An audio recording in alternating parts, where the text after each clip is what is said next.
내 안에 살아계신 주 나 따르기 원해.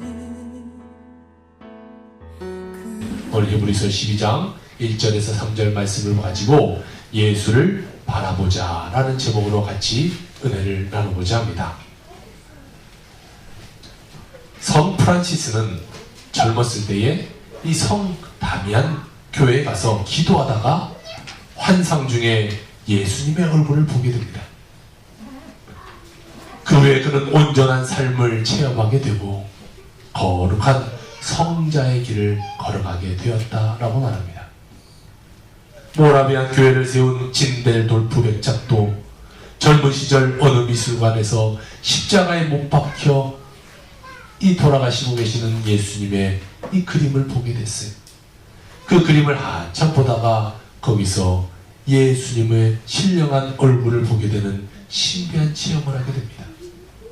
그 후에 그는 복음 전도자로서의 삶을 살아가게 됩니다.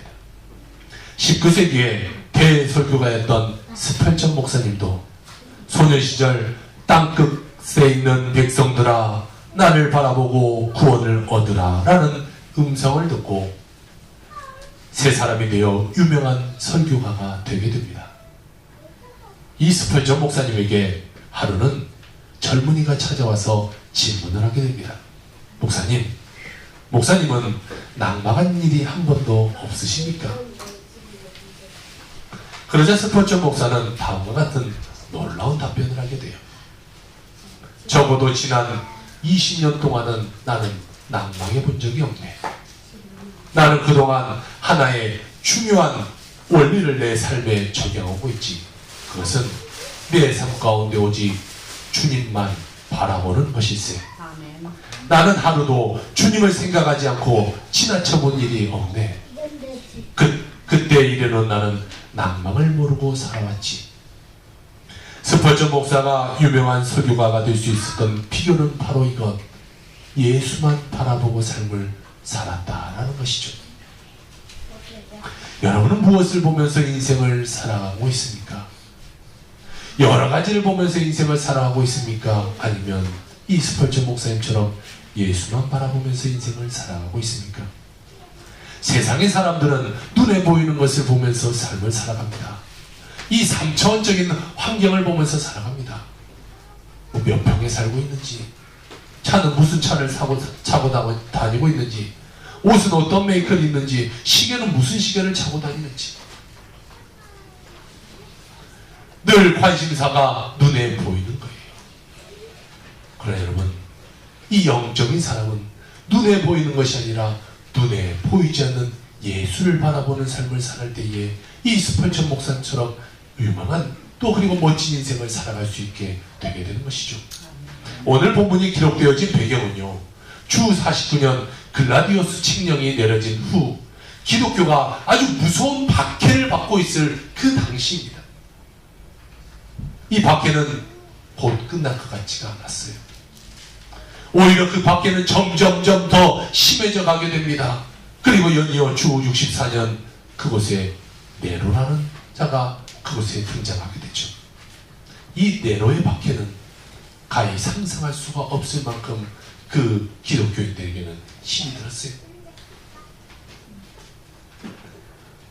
로마의 박해자들은 가다가 그리스도인만 발견되면 그들을 잡아다가 처형하게 됩니다. 그냥 예수 믿는다는 하나를 때문에 그를 잡아다가 그냥 다 죽이는 거예요. 그런데 뭐 죽이는 것도 그냥 한 방에 빵 죽이면 뭐 조금 더 나을 것 같아요. 그런데 어떻게 죽였냐? 산채로 불가운데 그냥 던져버려요. 화형을 시키는 거죠. 또 산채로 짐승에게 갖다가 던져버립니다. 그러니까 산을 다 뜯겨 나가는 그 고통을 당하면서 죽게 되죠. 그 모습들을 누가 봅니까? 그리스도인들이 봐요. 나의 형제가, 나의 같은 교인이, 나의 친척이, 나의 가족이 예수 믿는 것 하나 때문에 잡혀가서 불타 죽고 이 사자들에게 밥이 되어 죽어가는 모습을 보게 됩니다.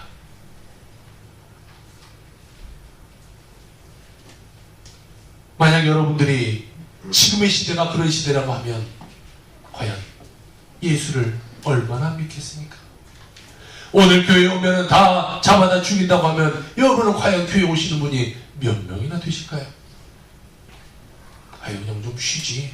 나라가 좀 안정될 때까지 뭐 좀 다른 이 정세가 바뀔 때까지 좀 쉬었다 가지, 집에서 들으지, 뭐 그냥 TV로 보지, 이렇게 하지 않을까요?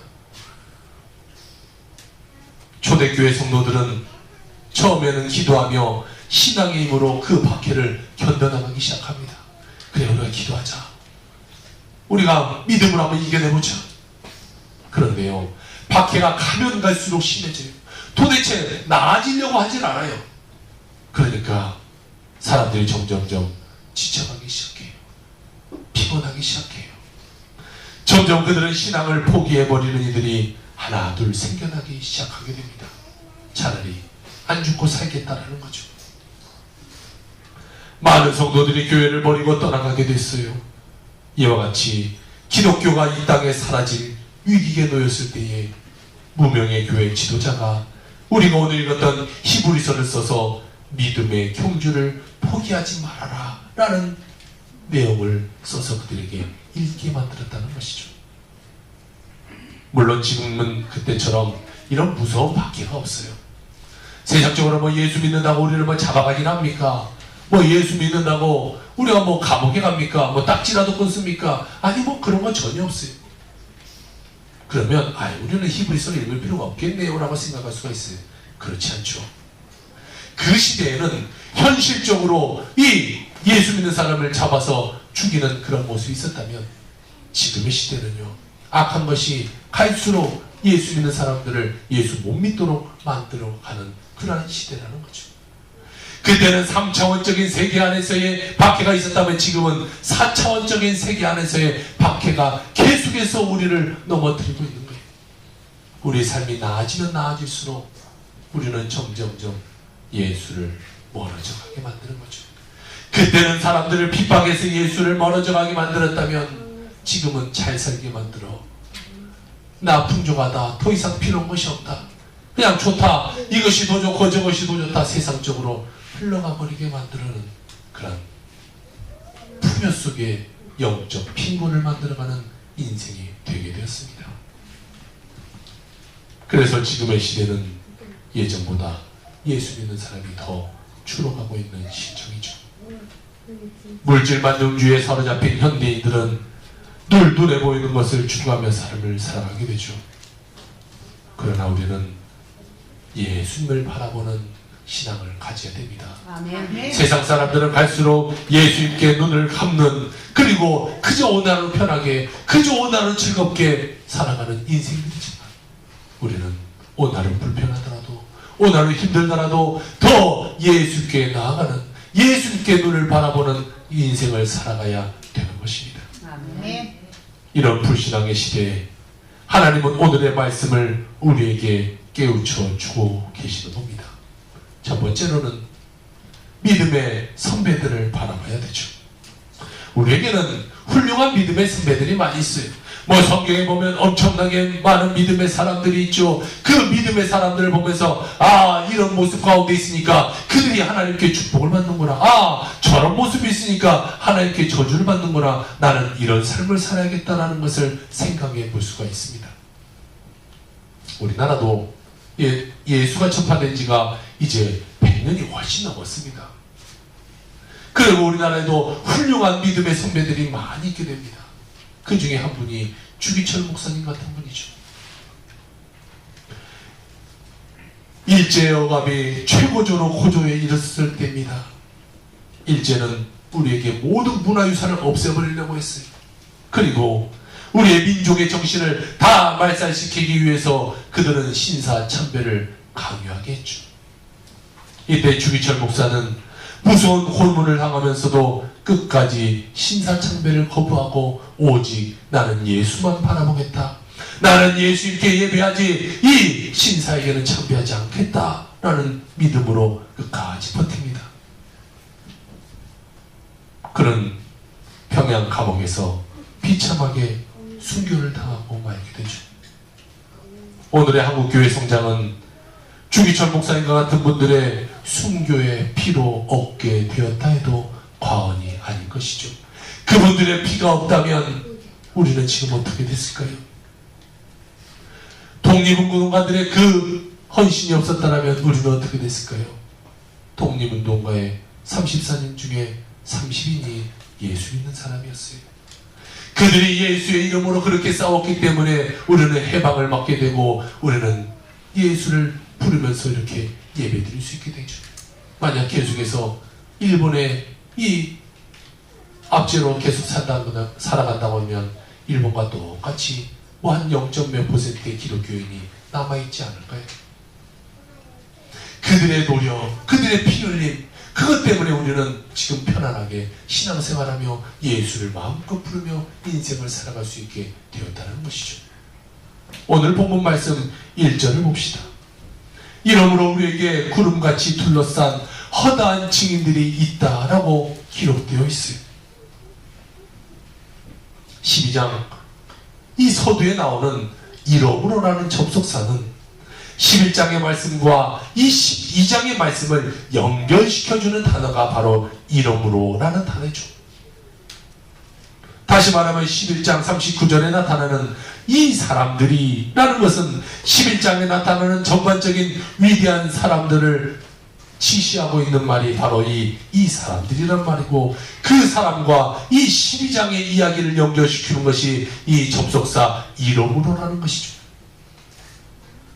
히브리서 11장에는 구약의 위대한 믿음의 선구자들이 이 파노라마처럼 쭉 기록이 되어 있어요. 여기에 기록되어 있는 사람들은 비록 삶의 역경과 개인적인 기질은 서로 달랐지만 모두 하나님을 향한 굳건한 마음을 갖고 있었던 사람들이죠. 특별히 이 믿음의 조상 아브라함은 이전의 사람으로서 아벨과 에녹과 또 노아, 이런 사람들이 등장하게 돼요. 아브라함 이전에 구약의 많은 인물 중에서도 이 세 사람은요 특별한 위치를 차지하고 있게 되는 것이죠. 먼저 아벨이라는 사람을 한번 봅시다. 여러분, 아벨은 누군가요? 그래서 들어오는 보기는 봤죠? 아벨이 누구예요?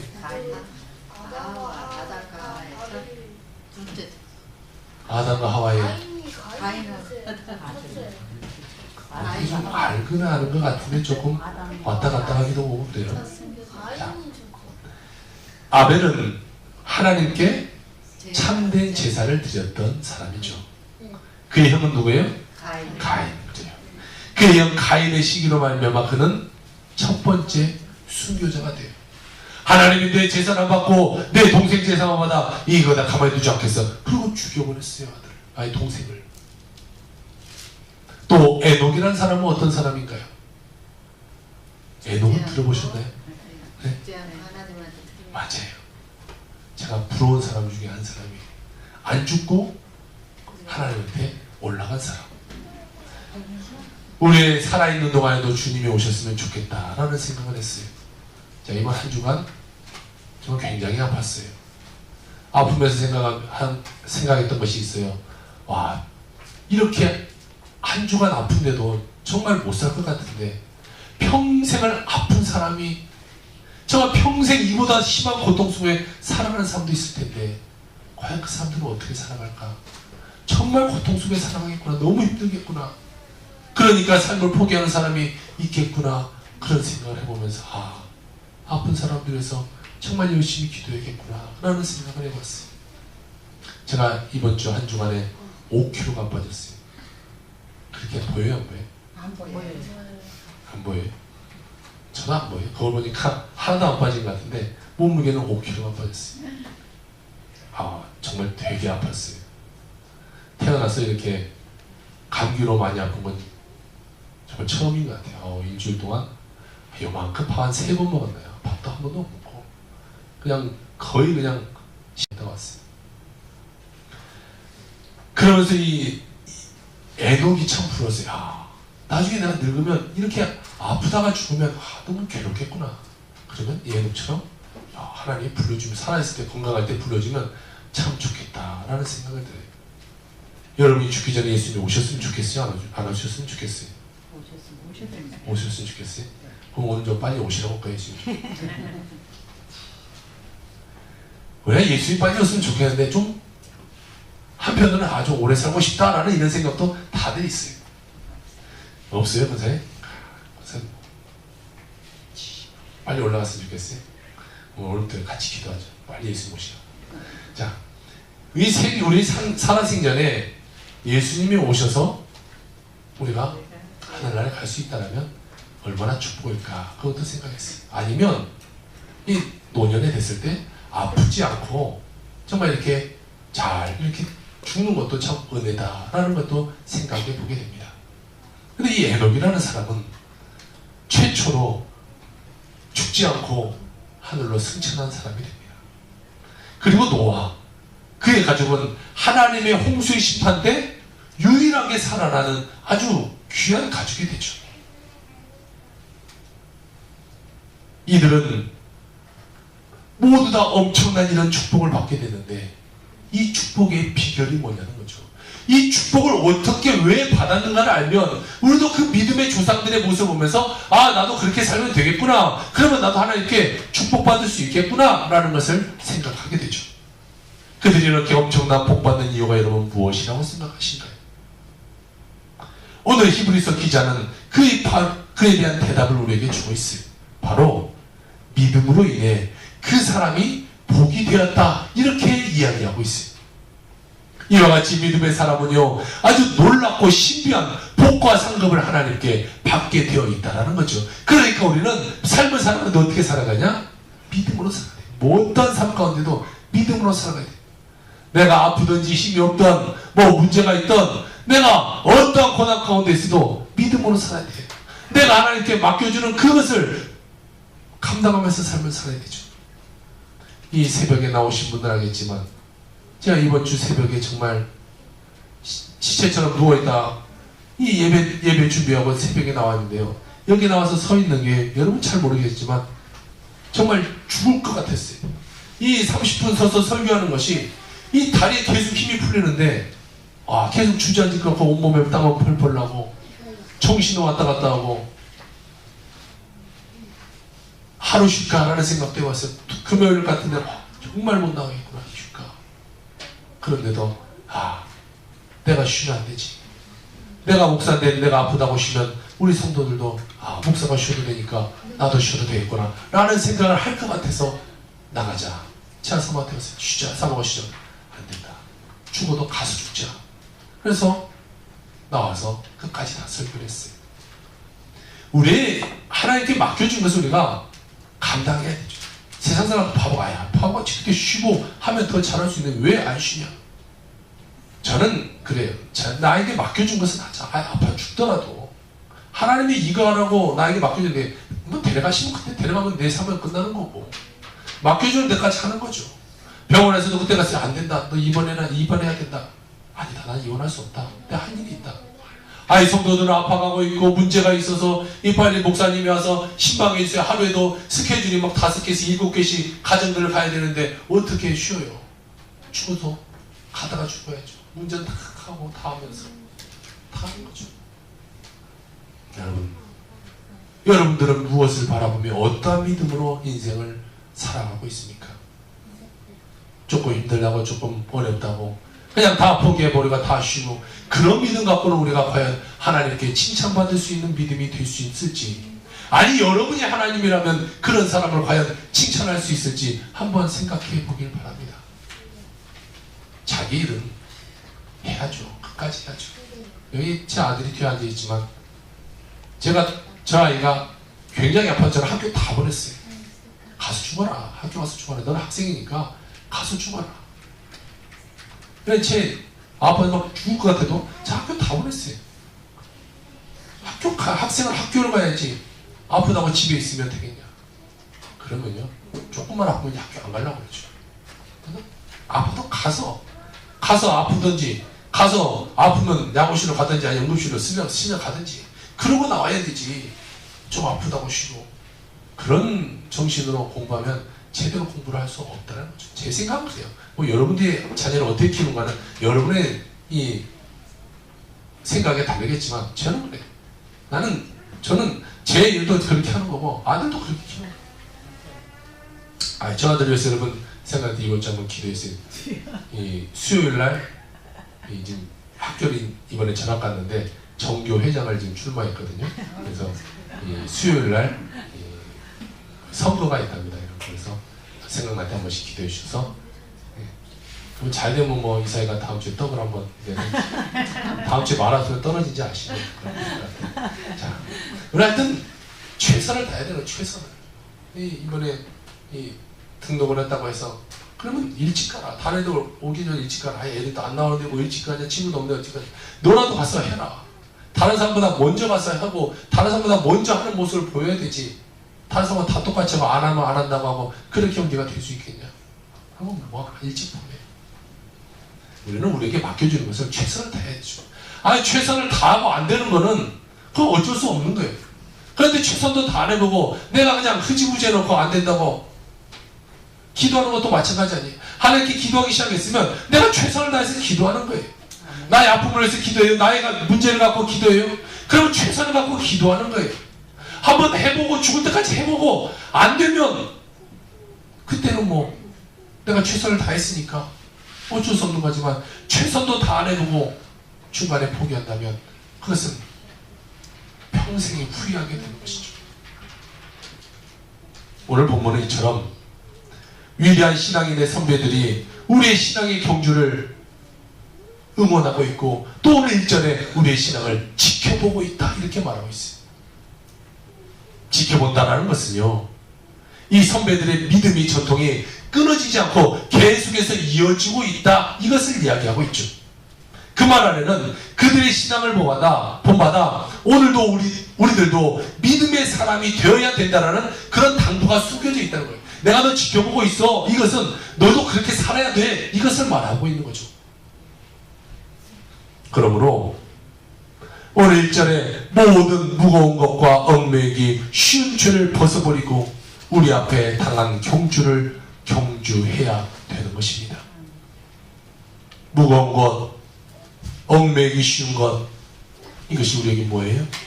죄라는 거예요. 죄.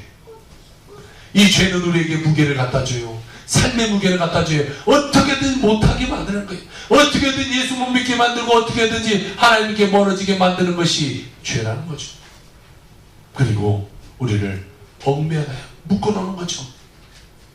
그 마귀의 사단 안에 묶어놔서 하나님의 아들로서의 삶을 못 살도록 우리를 막아버리는 것이, 마치 이 경주하는 자가 경주하기 전에 고추장한 옷을 다 벗어버리고 최소 간략한 옷을 입고 그 경주에 임하는 것과 마찬가지입니다. 우리 신앙의 경주에서 장애가 되는 이 죄가 있다면 우리는 벗어버려야 되는 거죠. 그것을 왜 굳이 지고 다니면서 우리가 어려움을 당하게 됩니까? 위대한 믿음의 선배 아벨, 에녹, 노아와 같이 우리를 얽매이는 죄와 세상의 유혹을 뿌리쳐 내어야 될 것입니다. 구약시대의 하나님은 아브라함의 하나님, 이삭의 하나님, 야곱의 하나님 이렇게 많이 불려져요. 성경에 여러분 쭉 읽어보면 이렇게 하나님을 불러요.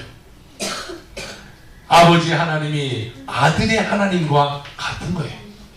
다시 말해 아버지 신앙이 바로 아들의 신앙으로 그대로 이렇게 물려가게 되는 것을 보게 되는 거죠.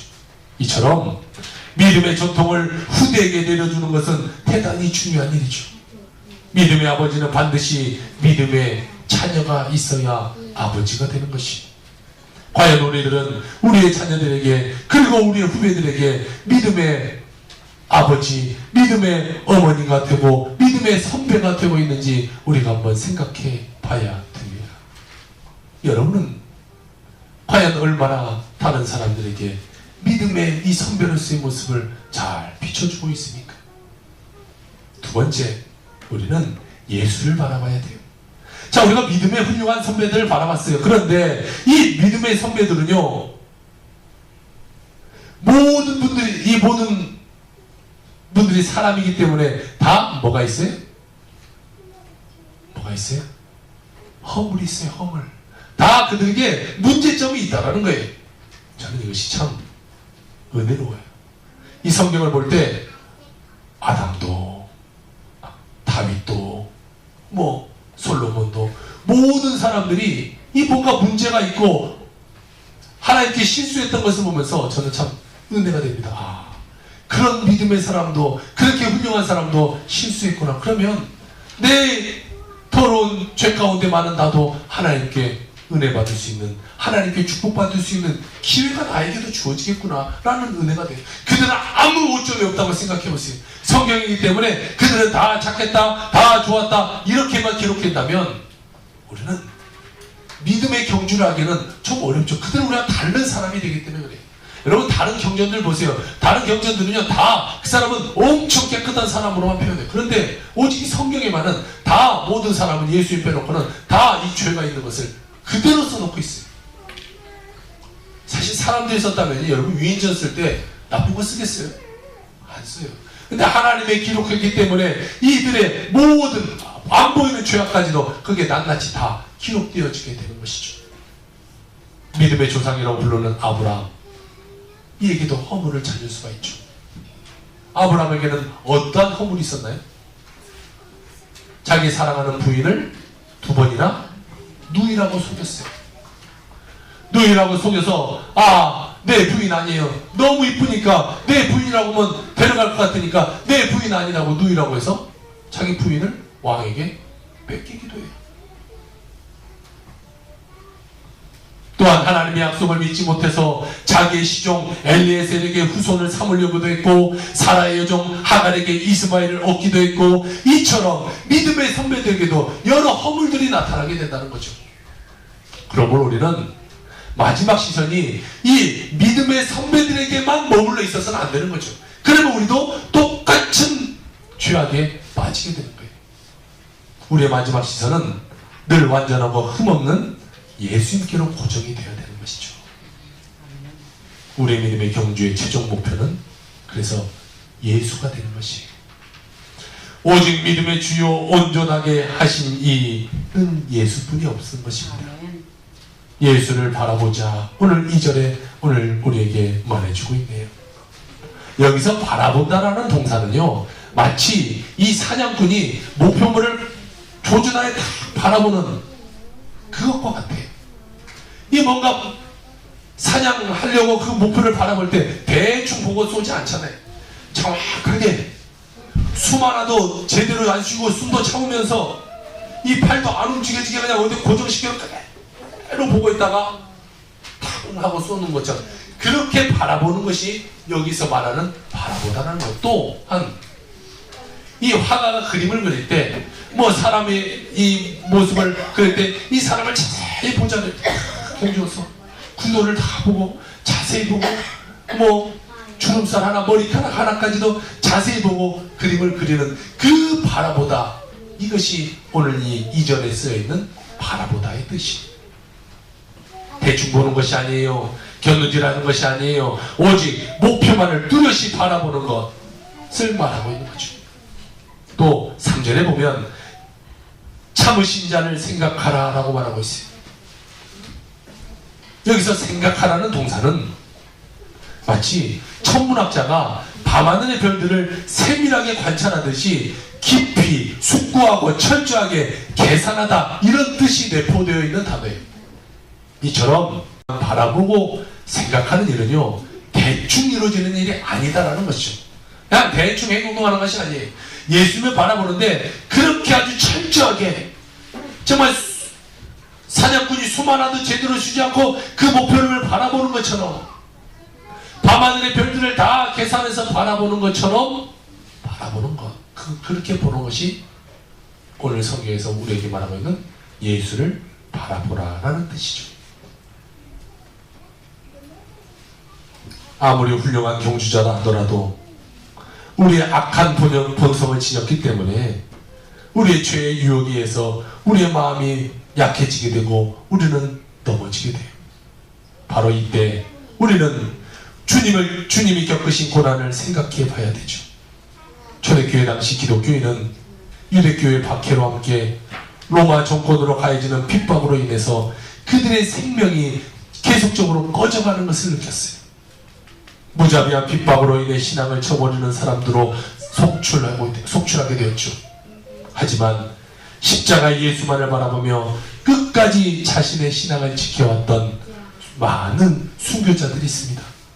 우리는 순교자의 본을 받아서 십자가에서 죽으셨으나 부활하신 하나님의 우편에 앉아 계셔 영원한 승리자이신 예수를 바라봐야 되는 것이죠. 아멘.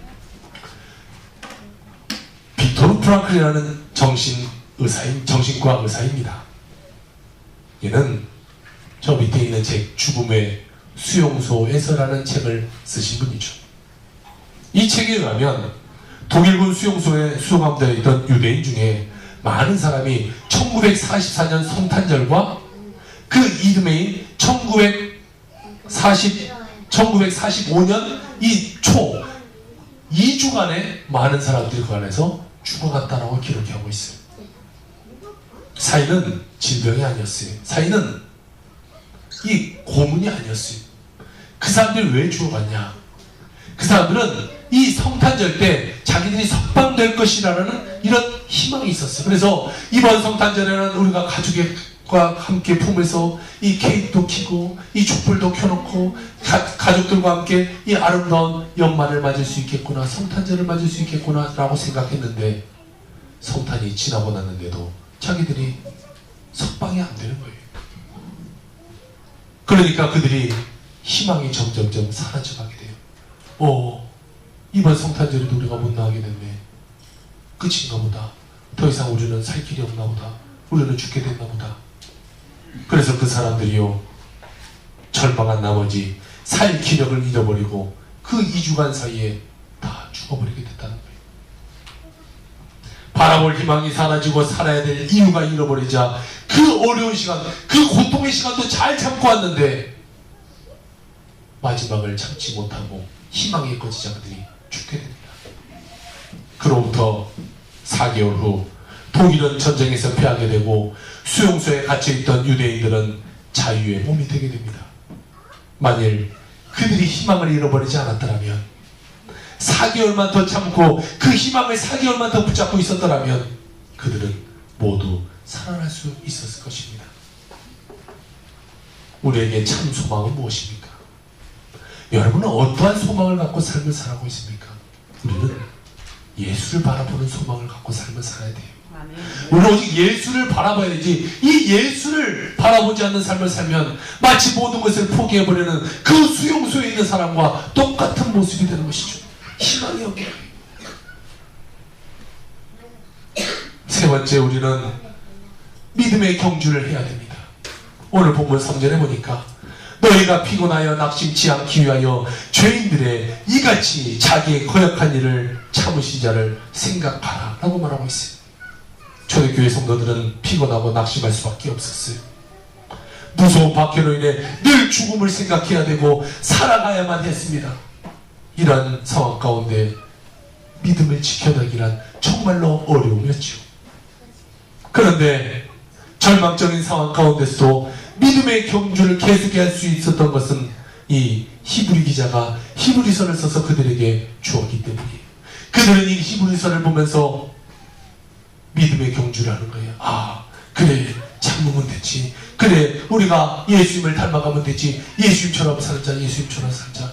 예수님은 나를 위해서 이 땅 가운데 오셔서 십자가에 달려 못 박혀 피 흘려 돌아가셨는데 내가 이것을 못 참으면 안 되지. 인내하자, 인내하자. 우리가 당하는 고난이 아무리 심하다 할지라도 예수님의 그 십자가의 고난에 여러분 비교할 수가 있겠습니까? 여러분, 교회 온다고 만약 누가 저 앞에 서서 채찍으로 한 대씩만 만약 심하게 때린다고 해보세요. 교회 그래도 다음 주에 오시겠다. 여러분 한번 손 한번 들어보세요. 그럼 다음 주에 내가 채찍을 들고 앞에 서 있어요. 정말로 여러분 막 이 앞에서 막 교회 온다고 막 때리면 교회 오겠어요? 안 오죠? 와요? 할렐루야, 감사해요. 다음 주부터 한 사람을 세워놓도록 할게요. 예수님은요 그냥 채찍을 맞은 것이 아니었어요. 예수님이 맞았던 채찍 끝에는 이런 갈고리가 달렸어요. 쇠갈고리. 그래서 때리면 이 끝이 살에 파고듭니다. 그래서 채찍을 잡아당기면 살점이 다 찢어지는 그런 채찍을 맞아요. 온몸에 맞아서 피투성이가 돼요. 그 몸으로 십자가를 지고 갔죠. 여러분, 그 십자가가 얼마나 무거웠겠어요.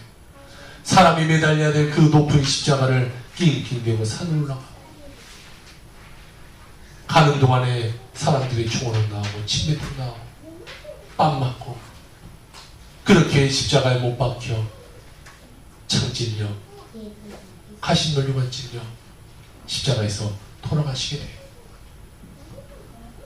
그 예수님의 그 고통을 생각하면 우리의 고통은 고통이 아닌 거죠. 우리는 오직 예수님을 바라보면서 끝까지 믿음의 이 신앙의 경주를 해야 되는 거예요. 예수님이 아유 나 못 참겠다 못하겠다라고 에이 십자가 던져버리고 나 예수 안 하려고 가버렸다면 우리는 지금 천국의 소망을 두고 삶을 살지 못하게 되는 거죠. 예수님이 끝까지 믿음의 경주를 했기 때문에 우리가 그 믿음을 본받아 우리도 소망을 갖고 삶을 살아가게 되는 것입니다. 인생과 마찬가지로 믿음의 경주 또한 단거리 경주가 아니에요. 우리는 장거리 경주입니다. 끝까지 뛰는 거예요. 끝까지. 아무리 어려움이, 아무리 견디기 힘든 어려움이 다가오더라도 우리는 끝까지 뛰는 거죠. 믿음의 경주의 완주를 위해서는 가장 필요한 덕목이 무엇이냐? 그것은 인내라는 것이에요. 영국의 수상까지 지낸 이 윈스턴 처칠, 이는 어렸을 때 그가 태어난 고장에 있는 공립학교를 다니게 됩니다. 당시 윈스턴 처칠은 학교 성적이 좋았을까요? 안 좋았을까요? 안 좋았으니까 제가 얘기하고 있겠죠. 성적이 별로 안 좋았어요. 중간 정도밖에 성적이 되지 않았어요. 또한 그는 엄청난 말썽꾸러기였어요. 만약 그의 아버지가 그 고장의 지주인 랜돌프 처치만 아니었으면 아마 이 윈스턴 처치는 졸음커녕 일찌감치 퇴학을 당했을 것입니다. 그런데 그 아빠 보고 퇴학을 못 시킨 것이었어요. 그러나 윈스턴 처치는 공립학교를 졸업하고 대학을 거쳐 영국군에 들어가게 됩니다. 그리고 군대에서 자신의 가치를 발휘하기 시작한 윈스턴 처치는 결국 67세 영국의 수상의 자리에 앉게 되죠. 그의 지도력, 그의 감동적인 연설은 세계 2차 대전 내내 영국 국민에게는 물론 연합군으로 참전했던 전 세계인들에게 커다란 용기를 주게 됩니다. 세월이 흘러 윈스턴 처칠이 말썽 피웠던 이 모교에서 졸업시 연설을 해달라는 그 초청을 받게 됩니다. 윈스턴 처칠은 이 어린 학생들에게 그의 생에서 가장 짧으면서도 가장 진지한 연설을 하게 돼요. 졸업식에 윈스턴 처칠이 딱 씁니다. 서서 1분간을 아무 말을 하지 않고 아이들만을 이렇게 쳐다봐요. 계속해서 아이들 1분을 쳐다보고 난 뒤에 한마디 뭐냐? Don't give up. 딱 한마디 합니다. 그리고 또 한참을 아이들을 쳐다봅니다. 그 다음에 했던 말이 Never give up. 그리고 Don't you ever give up. 이 딱 세 마디 하고 그가 자리에서 내려가게 돼요. 학생들에게 말합니다. 무슨 일이 있어도 포기하지 마십시오. 끝까지 포기하지 마십시오. 절대 포기하지 마십시오. 라고 그는 연설을 마무리하게 되죠. 딱 세 문장 이야기가 오는 겁니다. 인생이라는 것은 이 마라톤에서 같은 건데 이 마라톤에서 승리하는 것은 인내입니다. 끝까지 참는 거죠. 인내할 때에 우리는 마지막 희망을 바라보게 되게 되는 것이. 그러므로 여러분 인내하는 사람 되기를 주의로 부탁을 드립니다. 아멘. 포기하지 않는 사람이 되기를 주의로 부탁을 드립니다. 아멘. 그런 자만이 승리를 맛보게 되게 되어 있습니다. 아멘. 비록 어려운 일이 닥쳐온다고 할지라도 우리는 인내하며 믿음의 경주를 해야만 하는 것입니다. 아멘. 우리의 믿음의 여정을 지켜보는 신앙의 증인들이 있으며 우리의 아픔을 함께 하시는 주님이 여러분과 함께하고 있기 때문에 그렇습니다. 신앙의 선배들 앞에서 그리고 주님 앞에서 부끄럽지 않는 믿음의 사람들로 서가기를 주의 이름으로 부탁을 드립니다. 아멘. 이 사순절 기간 동안 더욱더 예수님을 닮아가는 여러분의 모습이 되길 주의 이름으로 부탁을 드립니다. 아멘. 예수님이 십자가에 달려 돌아가신 그 모습으로 지금 여러분을 바라보고 계시는 거예요. 그런데 우리가 세상 가운데 흥청망청하면서 삶을 살아가서 되겠습니까? 여러분, 한 주간의 삶 가운데 더욱더 경건하고 성결하게 한 주간 살아가길 바라고, 더욱더 예수님을 닮아가는 모습으로 더 성화해 가시기를 주의 이름으로 축원합니다. 아멘.